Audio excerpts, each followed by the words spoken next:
Hi, I'm Bobby Golden. This is Golden Acres Ranch, and my friend David Ward is here, and we are going to make some Mayhaw jelly from scratch so that you can see how to do it. And I will let David tell you a little bit about his method. Okay, I try to make Mayhaw jelly in the traditional way. I try to use just the Mayhaw juice and sugar. It's a old-fashioned way. It takes a little longer, but in my opinion, it has more flavor. And I was taught this method by good friends of mine from Thomasville, Georgia, Dr. Charlie and Julie Watt, and I think of them every time I make it, and that's part of my enjoyment of it. And David's method is the old tried and true method. It's the way jelly was made for many, many years. But as we update and modernize things, we like to do things a little faster.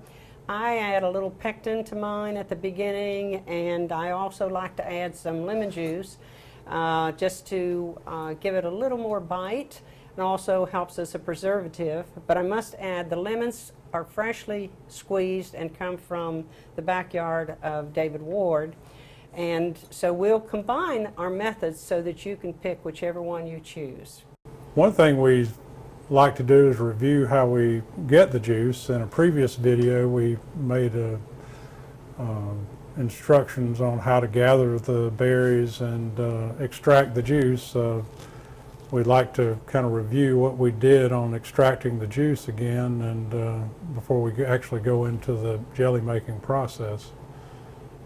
Okay, now what I want to do too before I start extracting juice and do all those things, the first thing I do is get all of my equipment together. We start out with the things that we need for sterilizing the jars and the lids, and that will all be done while we're making the jelly. I have the equipment available where we actually cook the berries, and we'll show you how to do that and how we press the berries to get the juice. And then we will switch from that to David actually making the jelly for us, getting it into the jars, and how we go through the canning bath or the methods that are available to do that. And we'll give you amounts that we use while we're cooking, so you should be able to make your own jelly when you finish with this and have some gifts to give out at the holidays or special events.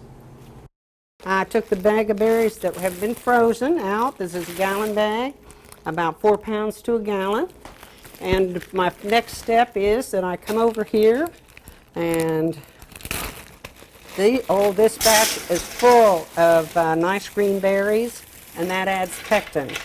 So that'll really make it nice for David to make his jelly without having to add the pectin. That's an advantage. First thing I normally do is just give them a good rinse off. And I tell people that my job isn't to make these perfect. The cooking process will do that. I get rid of the leaves and the sticks and any spiders that we happen to have collected. And I run them through a rinse like this 2 or 3 times. I'll rinse them down, pour them in the pot, pour them back through this. The other thing that I don't do to make life easy is I do not remove any stems, and I don't remove any blossom ends or anything of that nature. It isn't necessary. I'll just pour these back and forth 3 or 4 times, and all the debris or the small little pieces will all come off, and then we get them ready to go onto the stove in this pot, and that's when we then cook them until we're ready and we make the juice. The ones that are in here are actually the ones that add the pectin to the product. And tartness. And tartness. And pectin is actually a natural from apples or orange citrus peel and that type of thing. And I use a natural pectin when I do. I don't use one that has any preservatives or anything added to it. And they're easy to find. You can buy that over the internet to buy natural pectin. Okay. So these now are ready to clean up a little more and cook. Okay, the berries have cooked on the stove for about an hour. We've mashed them to release the contents, and now we will take them over here and separate the juice from the solids. And Bobby has a neat contraption here that she can do that with. Right. Well, and you can use cheesecloth, or you can use this, which you get at your local paint store, which is actually a paint strainer. Very handy thing and easy to use and clean. Okay, we've got a lot of juice here coming off, and then in that we're going to have the solids there, the mashed berries. And it's still pretty hot, so handling it is something we have to be careful with. I did put out some nice, pretty red hot pot holders, if you like. Yeah, we'll get my nice kitchen spoon and get the remainder of it out. And I don't know if we told you that to cook the berries, there's a gallon of berries here, which is about 4 pounds. And I actually added up to a gallon of water. Again, I do it some way my grandma told me I did. I put my hand on top of them, and when my hand's covered up, I figured I've got enough water. Okay. Now we have juice in the bottom that's strained through the colander. And in just a second, we'll take it through our berry press sausage maker contraption, and we'll actually squeeze the remainder of the juice out of it. Okay, we've separated the juice out.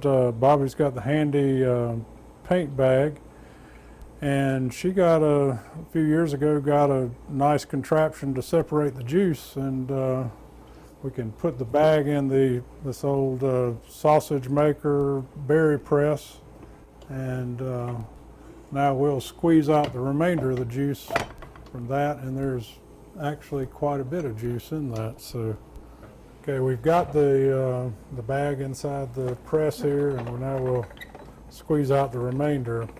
If you don't have a press like this, you can just bag it up in your hands in some cheesecloth and actually squeeze it out by hand. But You can always use that handy dandy potato masher too. yeah, you can use a lot of methods. This works a lot better and gets out a lot more juice. Can you see the juice running? Oh yeah. I always tip it a little bit too, then I get a large nap. I find too, if I let it sit a few minutes, it's like the juice settles, and then I really end up getting more. Now you're probably stronger than I am. Can you turn that one more time and I'll hold on? It's the fun part. Tip it a little bit more. Tip it. All right. We added several cups more juice by doing it this way. And I think we get a lot more flavor out that way too. Right. And the berries go out in the compost pile, and the Okay, chickens love them. Let's tip it again. One more time.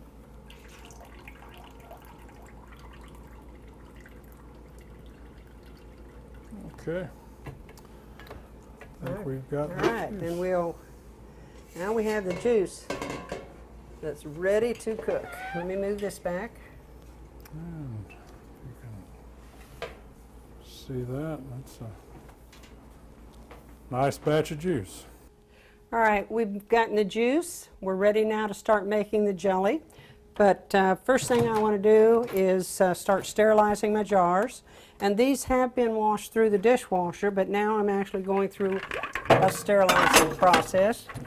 And I usually go ahead and turn them on about 10 minutes. That gets the water boiling nicely, and they're finished sterilizing. I bring them out, put them on a towel, get them ready to fill with the jelly that we're going to make. I pour boiling water over the lids and the caps. Never boil the lids or the caps. It's just pour the boiling water over. Then we'll be ready to do the finish up. But first, I want to get my jelly started. And I've got 4 cups of the Mayhaw juice that's been strained several times.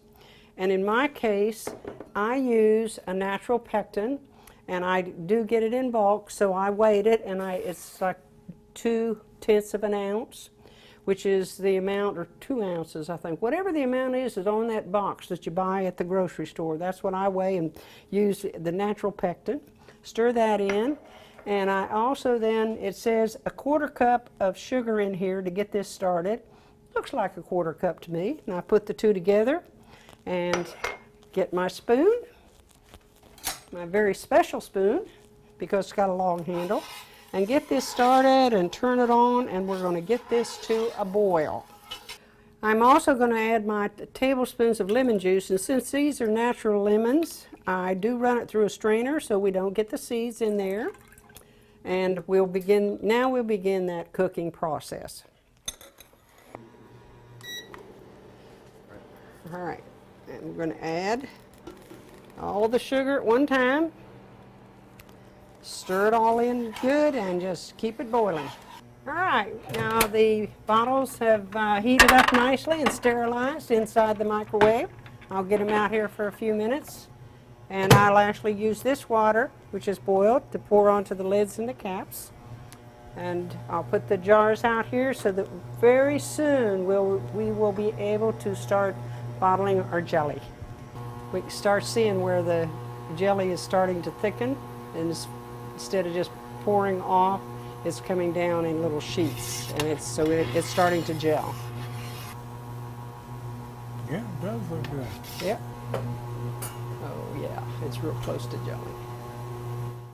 All right, my next step, we now have the jelly. It's boiled, and it was sheeting off the spoon the way that it should be. So I'll go ahead and put this into the jars. Now the directions say to skim the foam off before you put it in the jars. I always find that very awkward. What I do is fill this up where I want it to go, within a 1/4 inch of the top. And when I finish putting it in the jars, I take my handy dandy little spoon and skim any foam off at that time. Oh, I forgot to move my, and then I get my jar. Now I have to wipe that jar off of it. So it's better if you move that first. And this did give me a chance to look and see. I probably need to put a little more jelly in this particular one. And we have a rule about hot jelly. If it starts to spill, my job is to jump out of the way. No amount of jelly is worth a serious burn. So that's standard procedure here at cooking all our homemade jellies.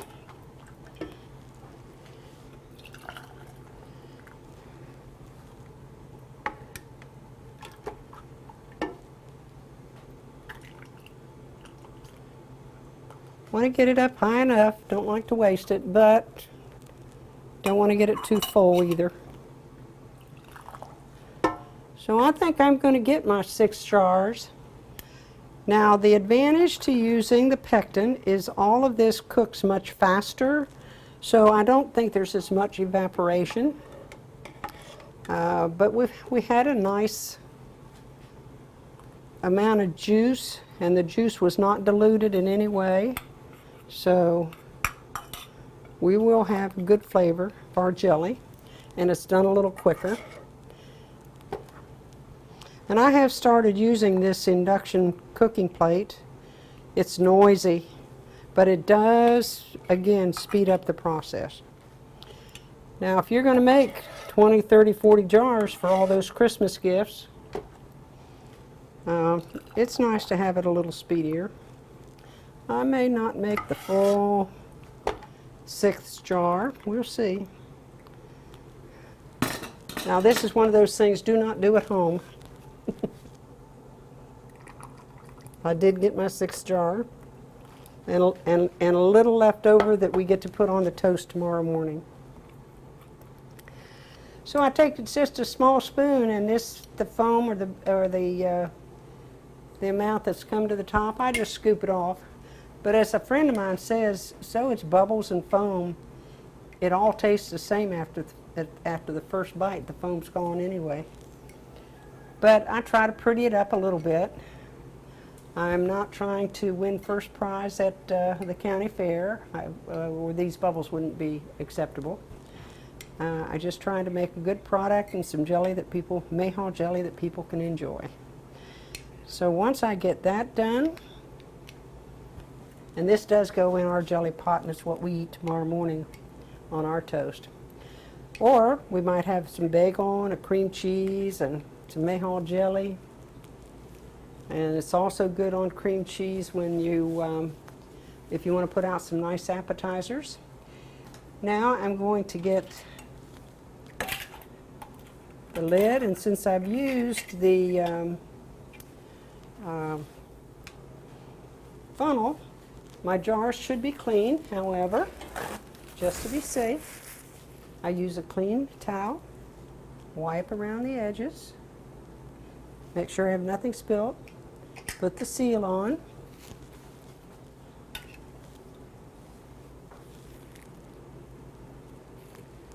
we'll do that with all 6 jars. Oh, this is not so hot now that I can't use my fingers.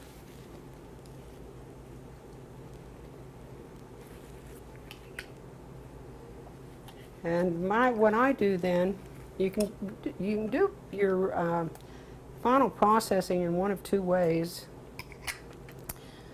If you're going to use the jelly up quickly, you can do the method where you turn the jar over after you put the lid or the seal on, of course, and let it stand for 5 minutes. Then turn it back up and just let it sit. And eventually you'll hear it pop, so you know at that point it's sealed. I always use the water bath.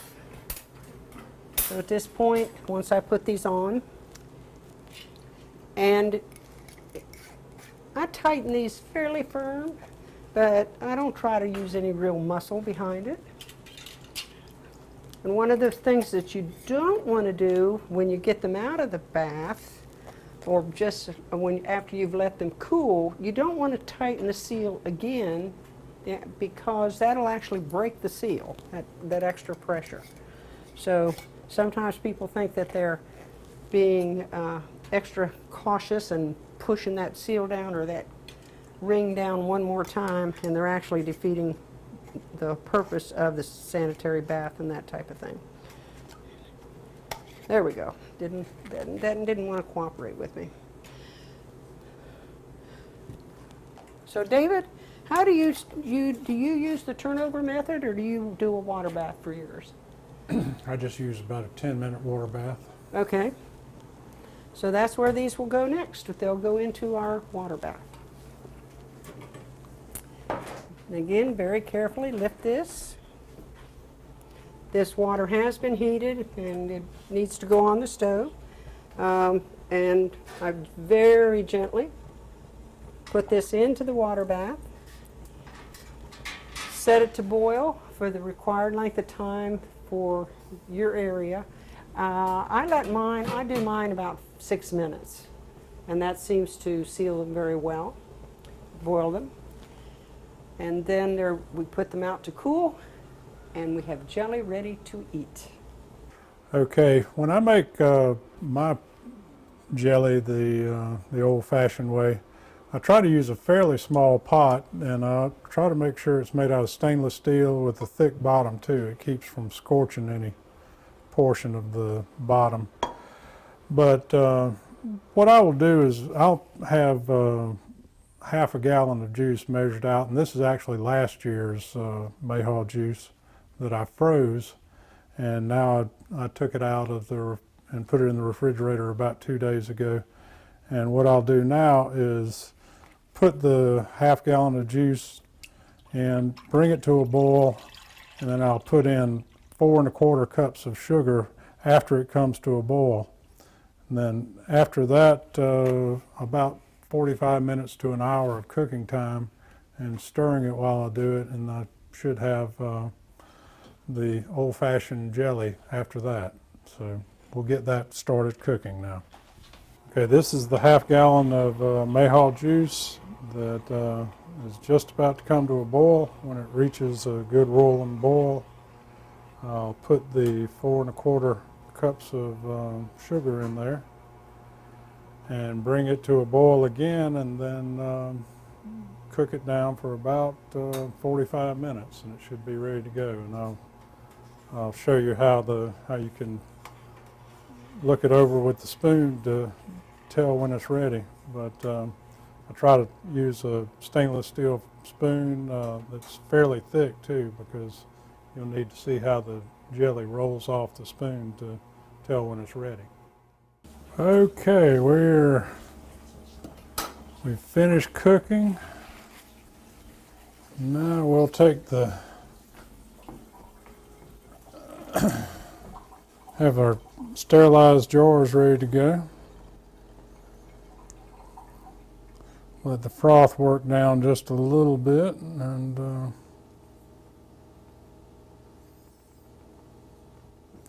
we'll pour it in our sterilized jars.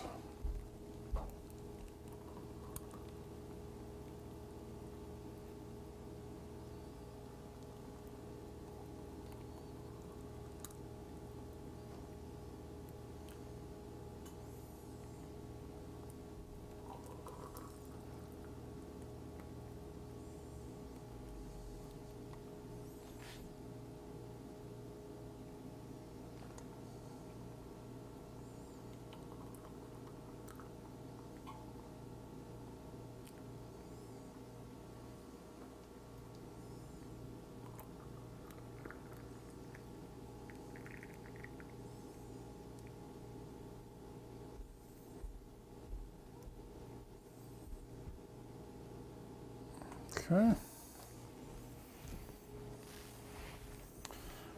What I'll do now is some of the froth off the top.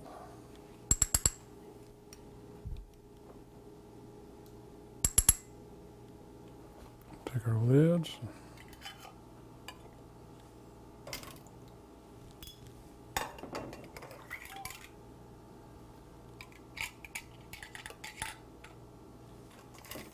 And I had one extra, just in case.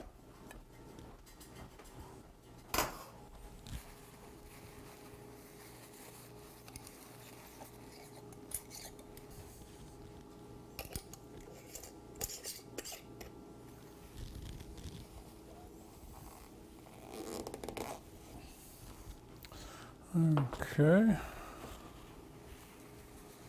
Make sure these are good and tight. And then really no need to do anything else other than wait for them to hear the seal on the lid pop, which will be about 20 minutes.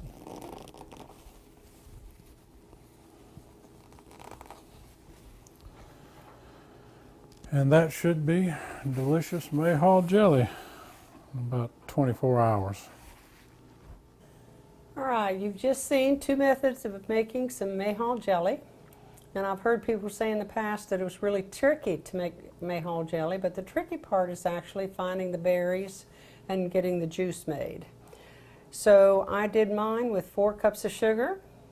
With 4 cups of Mayhaw juice and 5½ cups of sugar, a little bit of lemon juice, and some natural pectin. Took about 20-25 minutes to get it completely made. So Mr. David will tell you how he did his. Okay, I took about half a gallon of Mayhaw juice. I brought it to a boil and mixed it with 4 1/4 cups of sugar. The overall cooking time was probably right at about an hour after I brought the juice to boil and added the sugar and brought it through that. Mayhaw is such a flavorful berry anyway. I think anyone would agree that it makes some of the best jelly in the South. And I always look forward to this time of year so we can see how the next batch is going to turn out. It might be a vintage year this year. We do have a difference here in the jelly. Mine takes a shorter time, and David's a little bit longer, but I have to remind you, he does get his berries here from Golden Acres Ranch in Jefferson County. So you can find us on our website if you need to have some jelly or some berries so you can make your own. when you go to our website, you can find directions to our farm.